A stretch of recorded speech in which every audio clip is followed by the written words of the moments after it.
here's how to factory reset your iPhone 16. Now, if you have an iPhone 16, 16 Pro, or 16 Pro Max, and you want to factory reset it back to the default, essentially just like when you first got it, I'll show you how to do it. But first, hit the subscribe button down below.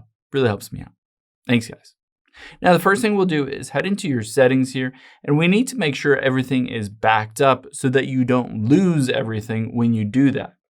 Let's tap on your name at the very top, and you can see midway down is iCloud. Let's tap on that.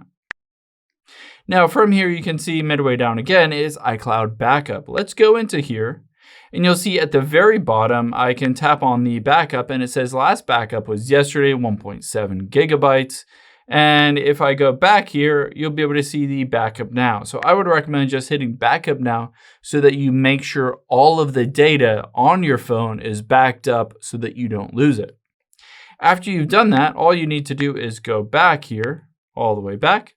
We'll tap on General, and then scroll down to the very bottom. We're going to tap on Transfer or Reset iPhone. And now we'll tap on Erase All Content and Settings. This says at the very top, erasing this will sign out of your Apple account. It will remove all your personal data so that your iPhone can be traded or given away or sold basically safely without losing any of your information. And keep in mind on here, it will disable the Find My on your iPhone so that no one else will be able to track this phone going forward.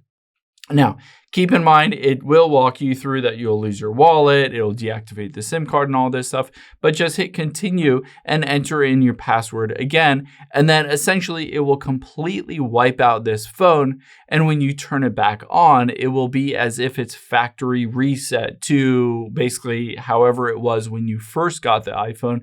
When you open it up from the box, it'll walk you through the process of setting it up again. And you can always choose at that point, do you want to bring in your iCloud backup onto this iPhone, or you could just start fresh on this phone. Or of course, if you're selling it or giving away all that stuff, you can at that point safely give it away. I hope this helps. If it did, hit the like button down below and leave a comment if you just have any questions. Thanks, guys.